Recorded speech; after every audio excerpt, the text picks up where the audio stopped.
السلام علیکم ناظرین، میرا نام ہے محمد حسن اور آپ دیکھ رہے ہیں یوٹیوب چینل اسلامک انفو۔ آج کی ہماری تحریر واقعہ معراج کا چوتھا اور آخری حصہ ہے اور یہ خطبات فقیر کی جلد نمبر 3 سے لیا گیا ہے۔ آگے کا حصہ شروع کرتے ہیں۔ جب دوست دوست سے ملاقات کے لیے جاتا ہے تو میزبان اپنے مہمان کو انعامات سے نوازتا ہے۔ چنانچہ اللہ تعالیٰ نے اپنے محبوب حضرت محمد صلی اللہ علیہ وسلم سے فرمایا کہ اے میرے محبوب، آپ اس تمام گفتگو کو تحفہ سمجھیے اور اپنی امت کو کہیے کہ دن میں 50 نمازیں پڑھے اور اسی کے ذریعے مجھ سے ہم کلام ہوا کریں۔ آپ صلی اللہ علیہ وسلم نماز کا تحفہ لے کر واپس تشریف لائے تو راستے میں حضرت موسیٰ علیہ السلام سے ملاقات ہوئی۔ حضرت موسیٰ علیہ السلام نے پوچھا، اے اللہ کے محبوب، کیا معاملہ پیش آیا؟ آپ صلی اللہ علیہ وسلم نے فرمایا، مجھے 50 نمازوں کا حکم دیا گیا ہے۔ حضرت موسیٰ علیہ السلام نے فرمایا، میری امت کو بھی اسی طرح کا حکم تھا مگر وہ تھوڑا بھی نہ کر سکی۔ آپ پھر تشریف لے جائیے اور کچھ رعایت کروائیے۔ چنانچہ آپ صلی اللہ علیہ وسلم پھر تشریف لے گئے اور اللہ تعالیٰ کے حضور حاضری دی اور رعایت کی درخواست کی تو اللہ تعالیٰ نے 45 کر دی۔ پھر حضرت موسیٰ علیہ السلام سے ملاقات ہوئی، انہوں نے پھر فرمایا یہ بھی زیادہ ہیں۔ پھر اللہ تعالیٰ نے 40 کر دی، 5 نمازیں کم ہوتی گئی۔ 9 مرتبہ آپ صلی اللہ علیہ وسلم کو عروج و بلندی نصیب ہوئی۔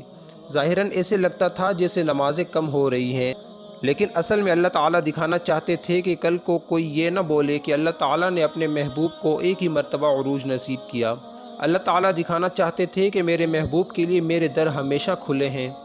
محبوب تو جتنی دفعہ چاہے میرے پاس آ سکتا ہے، میں نے رحمت کے دروازے کھول دیے ہیں۔ چنانچہ 5 نمازیں بچ جانے کے بعد آپ صلی اللہ علیہ وسلم نے فرمایا، مجھے اللہ تعالیٰ سے حیا آتی ہے کہ میں پھر کس منہ سے جاؤں۔ چنانچہ 5 نمازوں کا تحفہ لے کر آپ صلی اللہ علیہ وسلم واپس تشریف لے آئے۔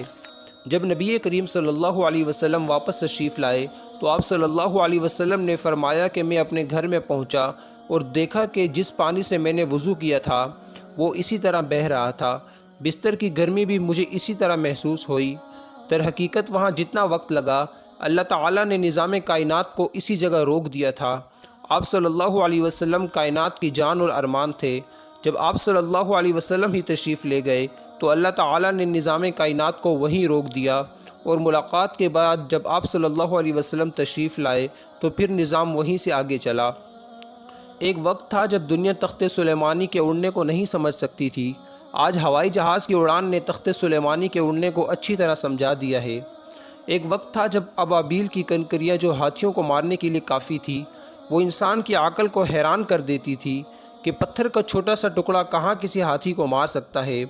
موجودہ دور میں اس کی سب سے بہترین مثال پستول یا رائفل کی گولی ہے، جس سے ہاتھی کو بھی آسانی سے زیر کیا جا سکتا ہے۔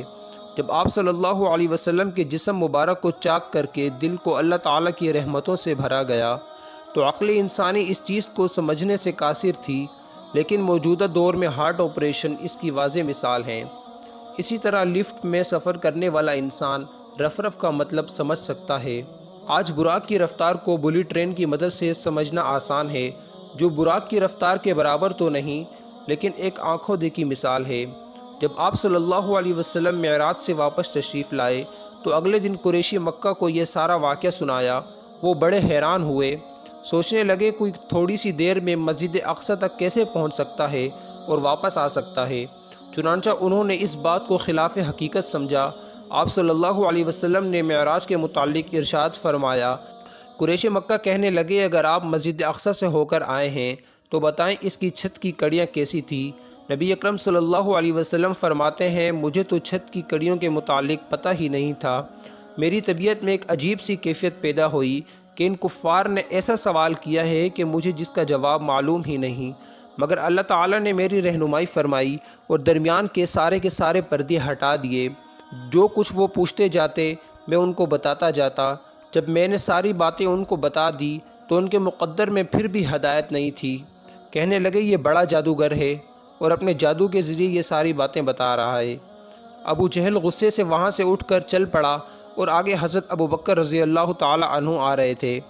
کہتا ہے، ابو بکر تم بڑے عقل مند آدمی ہو، مجھے ایک بات تو بتاؤ، اگر کوئی آدمی یہ کہے کہ میں مکہ سے چلا اور رات ہی رات میں مسجد اقصی تک پہنچا اور پھر واپس آ گیا تو کیا یہ ممکن ہے؟ حضرت ابو بکر رضی اللہ تعالی عنہ نے فرمایا، ممکن تو نہیں ہے۔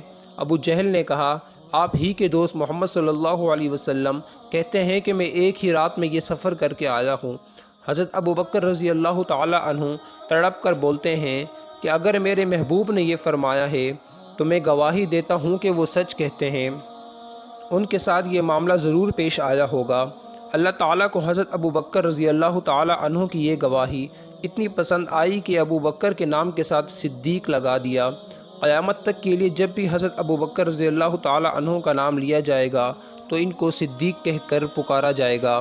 اللہ تعالیٰ کے محبوب نے ایک دعویٰ فرمایا تھا اور ابو بکر رضی اللہ تعالی عنہ نے بن دیکھی اس کی گواہی دی تھی۔ اسی کے ساتھ ہمارا واقعہ معراج کا سفر اختتام پذیر ہوا۔